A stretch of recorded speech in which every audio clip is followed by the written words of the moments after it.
Muhammad's early life. Muhammad's early life, born around 570 CE in Mecca. He became an orphan after losing his parents, being then raised by his uncle and grandfather. As he got older, he worked as a merchant under the woman named Khadijah, then later married Khadijah in 595 CE, gaining more wealth and higher status. By age 30, he became comfortable in the Arabian society surrounded by different religious and cultural views. Muhammad's spiritual transformation. About 610 CE, being 40 years old, Muhammad went to a spiritual experience and changed his life, leaving a deep mark on world history, where he got visited by the angel Gabriel, instructed to recite the word God, beginning of his prophethood and foundation of Islam. Muhammad continued to spread the word to his first family and friends, and by 620 CE, others showed interest in his message. The Quran. Muhammad originally just presented oral recitations of the revelations he received in his visions, but as the Islamic community grew, they began to write his teachings. In 650 CE, devoted Muslims compiled his visions and issued them as the Quran, the holy book of Islam. Besides the Quran, there were several other sources that provide religious guidance, hadith serving a primary source of religious guidance and understanding second only to the Quran.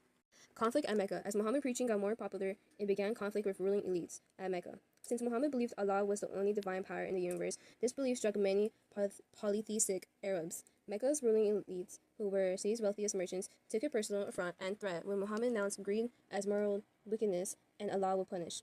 Muhammad's attack on idolatry also represented an economic threat to those who profited from shrines, best known shrine as the Kaaba, which gave lots of wealth to Mecca from the worshippers. By this, Mecca began to persecute the Prophet and his followers. The Hijrah. Because of the persecuted followers of Muhammad, fled to Abyssinia, but Muhammad remained in Mecca till 622 CE when he fled and joined a group of his followers in Yathrib. Muslims called their new home Medina, known as Hijrah, migration. Medina was now the official starting point of Islamic calendar. The Ummah. The new start was small, but he organized his followers into a cohesive community called the Ummah, leading in daily prayers and in battle with enemies at Medina, Mecca, and other places, organizing commercial ventures and sometimes launching raids against the caravans from Mecca. He provided relief for widows, orphans, and the poor, and he made almsgiving a prime moral value. The seal of the prophets. Muhammad began to refer himself as a prophet, the seal of the prophets, the final prophet of Allah, not only as a prophet who explained spiritual insights to a small circle of friends and family, but a messenger who communicated Allah's wishes and his plan for the world to all humankind. Muhammad's return to Mecca. In Medina, Muhammad and his followers planned to return to Mecca. In 629 CE, they arranged with authorities to participate with the Kaaba. In 630 CE, they attacked Mecca and conquered the city, forcing the elites to adopt Muslim faith, destroying pagan shrines, replacing them with mosques. The 5 pillars of Islam. The foundation of Islam, as elaborated by Muhammad, consists of obligations known as the 5 pillars of Islam. 1. Muslim must acknowledge Allah as the only God and Muhammad is his prophet. 2. They must pray to Allah daily while facing Mecca. 3. They must observe fast during the daylight hours of the month of Ramadan. 4. They must contribute alms for the relief of the weak and poor. 5. In honor of Muhammad's visits to Mecca in 629 and 632, those who are physically and financially able must undertake the Hajj and make at least one pilgrimage to Mecca. The 5 pillars were simple but very effective. Jihad. The term jihad means struggle, and Muslims understood its imperatives in various ways. In one sense, combat vice and evil. In another sense, struggle against ignorance and unbelief by spreading the word.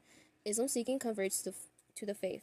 Jihad also means physical struggle, obligating Muslims to take up the sword and wage war against unbelievers who threaten Islam. Islamic law, the Sharia. The Sharia is an Islamic holy law drawn up by theologians from the Quran and accounts of Muhammad's life. This emerged during the centuries after Muhammad and offered guidance on proper behavior.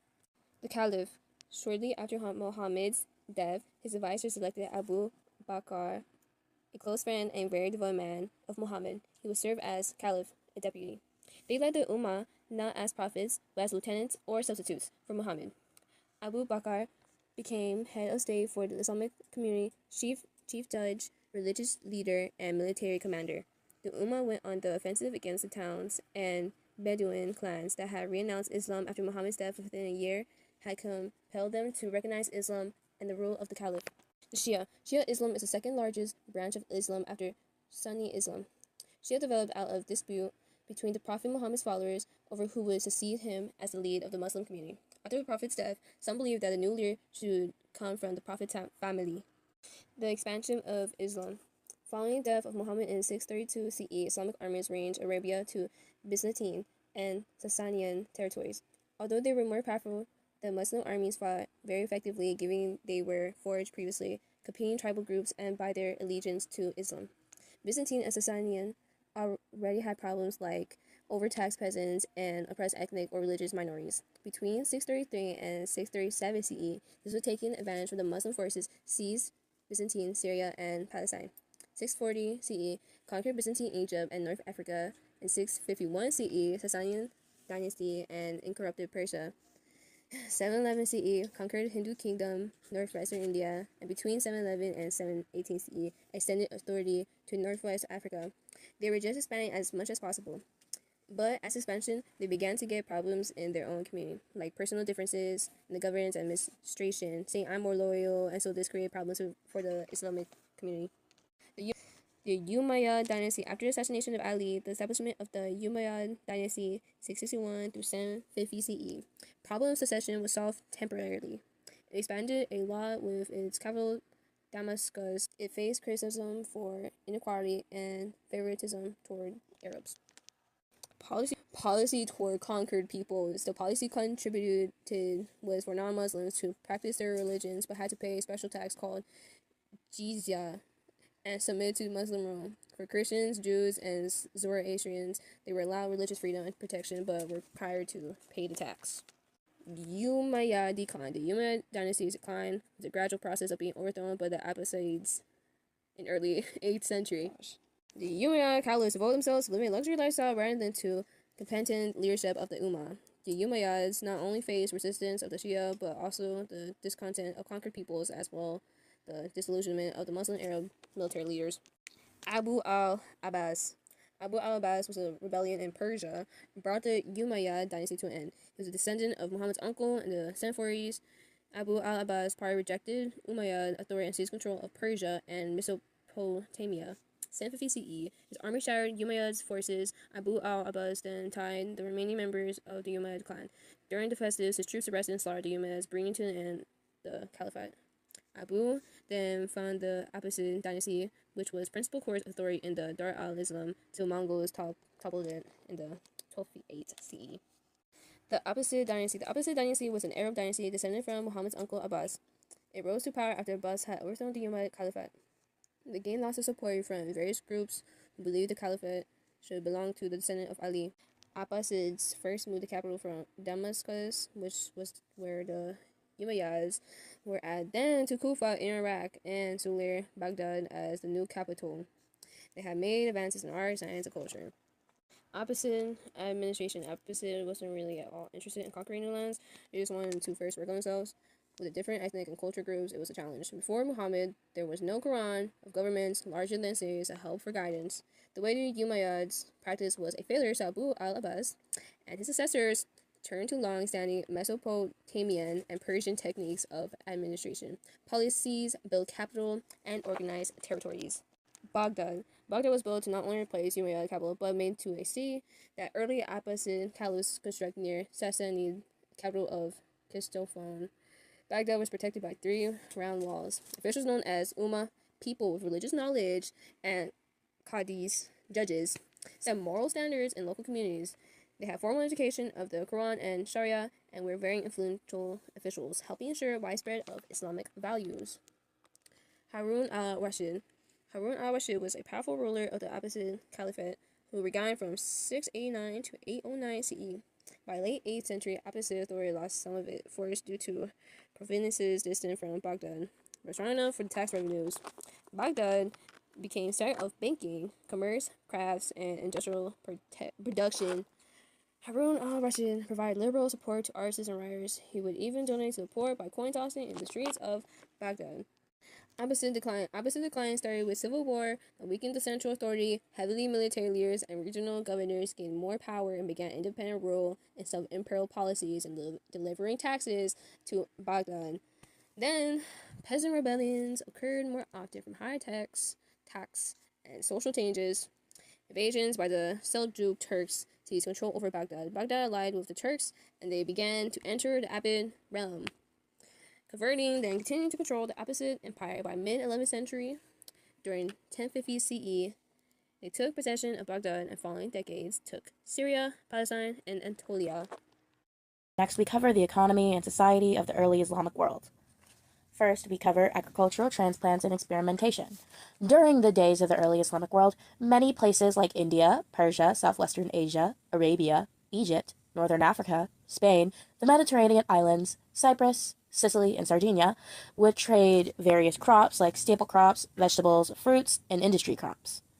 This led to better diets and an extended growing season, which massively increased the food supply.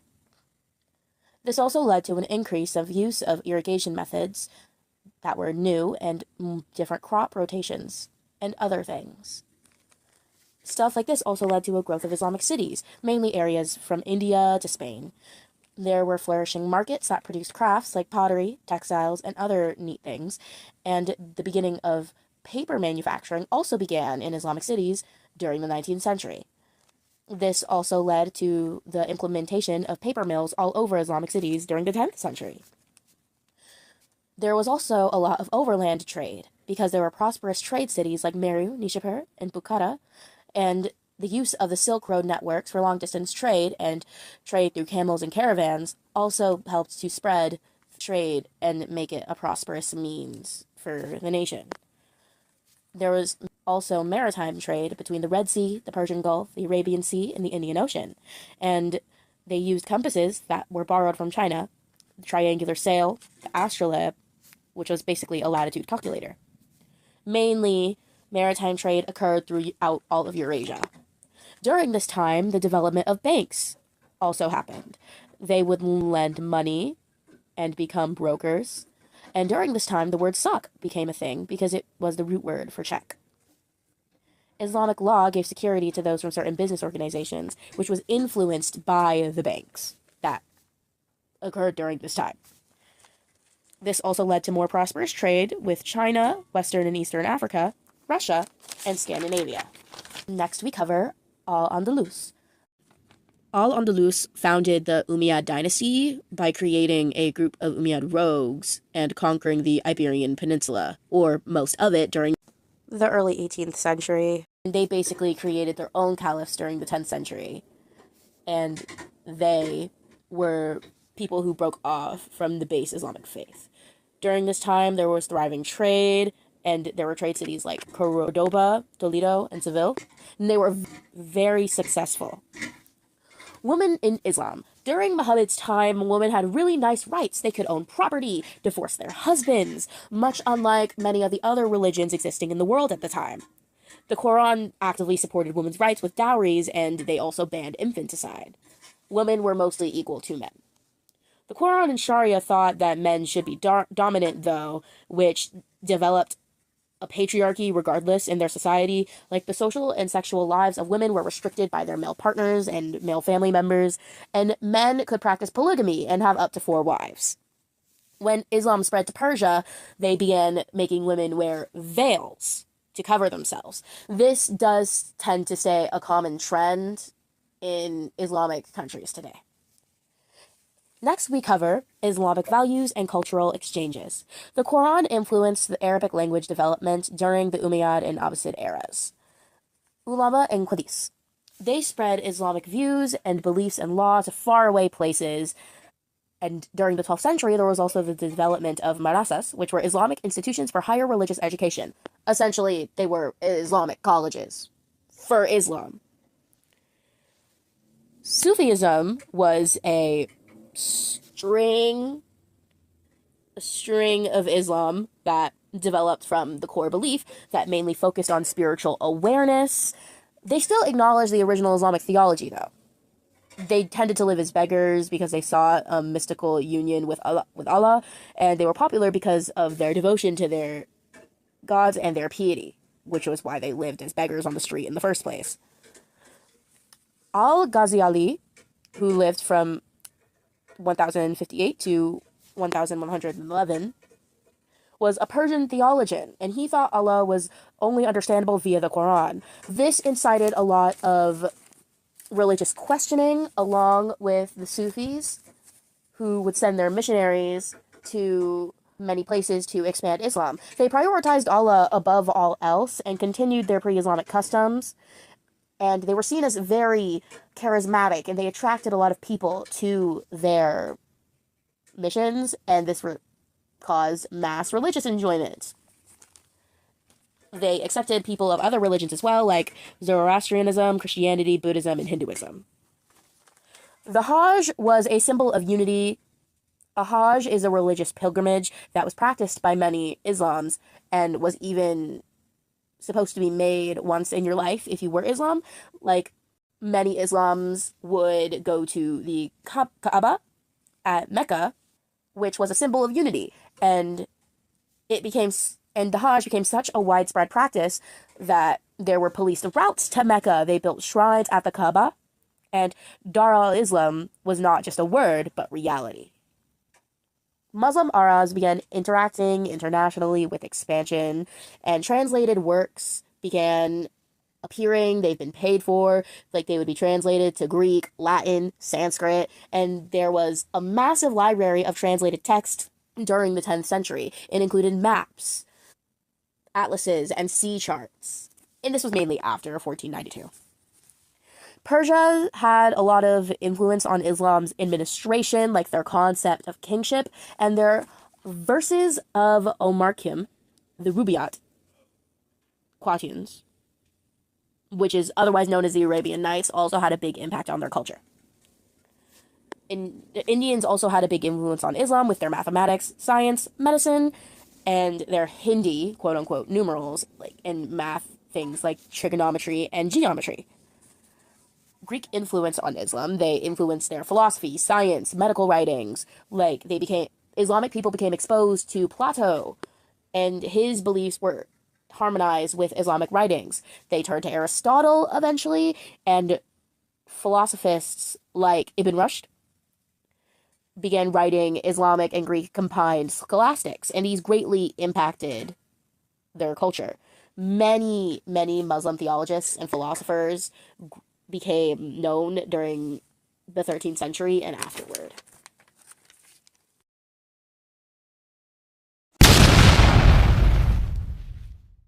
Chapter 16. Conservatism. It arose as political and social theorists responded to the challenges of American and French revolutionists. Edmund Burke condemned dramatic change and took part with the American Revolution. Burke condemned radical or revolutionary change, which in his view could only lead to anarchy. Burke took as an example of natural change in keeping the historical development of North American society. Liberalism. Liberals took change as normal and welcomed it as the agent of progress. They liked equality and freedom, which they believed would lead to higher standards of morality and prosperity. As general populations become more assertive, they didn't worry about elites. Voting rights and restrictions. Voting rights and restrictions became politically prominent. Stuart Mill encouraged taxation on business profits and personal incomes to limit the power of wealthy people and extend women's social power along with working people. Movements to end slave trade. Only after the American, French, and Haitian Revolution did the anti-slavery movement gain momentum. William Wilberforce attacked slavery on moral and religious grounds. The US, France, and Netherlands stopped slavery because of Britain's pressure. Movements to abolish slavery. Planters and merchant elites resisted strongly to stop slavery, and the abolition of slavery in Mexico was because they wanted to stop the influx of southern US people who came in with their slaves to grow cotton. Free status for all residents in Grand Columbia. Parliament paid $20 million to the slaveholders in order to compensate for abolishing slavery. Freedom without equality. In most other lands other than Haiti, African American people had little influence in society. Property requirements, literacy tests, taxes, and intimidation prevented them from voting. Enlightenment ideals on women. Philosophers held conservative views on women and their roles in family and society, while social reformers advocated for women's rights. Mary Wollstonecraft advocated for equal rights of women, the same ones men got from Locke. Wollstonecraft claimed it would make them better homemakers and contribute to society. Women and revolution. Women supported the revolution by sewing uniforms, rolling bandages, being entrepreneurs, or protesting. Women had no formal roles in affairs. Republic brought more rights for women. Free public education, property ownership, and legalized divorce. Napoleon took women's rights away again. Women's rights movements. Elizabeth Cady Stanton went to London to attend an anti-slavery movement, but was discriminated due to her gender. Stanton made her own conference in New York, demanding that lawmakers grant women's rights to vote, get education, and participate in public affairs. In turn, there was a huge amount of local suffrage societies that it even formed a national union. They experienced limited success. They couldn't vote, but they got educated. Cultural nationalism. Johann Herder focused on individual communities and emphasized historical scholarship and literature. Jacob/William Grimm sang praises of the German folk people. Herder focused his attention on individual communities and relished their uniqueness. There was a study of literature and Volkism, political nationalism, loyalty and solidarity. Giuseppe Mazzini formed the Young Italy, encouraged nationalism, and influenced other nationalist movements in Ireland, Switzerland, and Hungary. Nationalism and anti-Semitism. Jews lived in states throughout Europe. Anti-Semitism in Austria-Hungary, Germany, and Eastern Europe, Russia, Poland. Anti-Semitism was violent and attacked Jews and their homes. Jews lived throughout Europe, causing nationalist leaders to be distrustful. Zionism. Theodor Herzl argued that Jews should have their own land and organized the Zionist Congress and hoped to make their land in Israel. Published literature. Judenstadt, the mass migration of Jews, was the only defense against anti-Semitism. Nationalist rebellions. With the aid of Britain, France, and Russia, the rebels overcame the Ottoman forces in the Balkans and won Greek independence by 1830. By the summer of 1849, the veteran armies of conservative rulers had put down the last rebellions. The birth of nationalism. Nationalism was linked to folk tradition, songs, and literature. Nationalism encouraged other nations to see their own nation first and be in competition with other nations. Nationalism served as a double-edged sword. It forms unity and promotes violence. Cavour and Garibaldi. Cavour was a prime minister and expelled Austrian authorities from most of northern Italy. Garibaldi was a nationalist and led the unification movement and swept through Sicily and southern Italy. Garibaldi delivered southern Italy into the hands of Vittorio Emanuele's hands. The kingdom of Piedmont and Sardinia became the kingdom of Italy. Otto von Bismarck. Otto von Bismarck was a prime minister of Prussia. He lived to 1815 to 1898. He was also a master in Realpolitik, which means politics of reality. Bismarck played a huge role in the unification of Germany, which he reformed and expanded the Prussian army for the wars. During the unification of Germany, Bismarck provoked wars with Denmark, Austria, and France. Unification of Germany. Prussian forces quickly overpowered their enemies, and the Prussian king proclaimed himself as Emperor of the Second Reich. Italy and Germany went through great lengths to embrace a national community. For them to completely foster this idea, they adopted national flags, national anthems, and national holidays. These two countries also built schools and recruited young men into armies that defended national views and aspects. By the 20th century, it became universal for leaders to pursue national aspects and interests. This map shows the unification of Germany. In green, it showcases the territory that Prussia had previous to the 7 Years' War. In the dark orange, it shows the territory that Prussia was able to conquer during the 7 Years' War. In the light orange and purple, it shows the territory that was united with Prussia from the North German Confederation. And while the light orange shows the territory that they got when they united in 1867. And the purple area shows the territory they got when they united in 1871.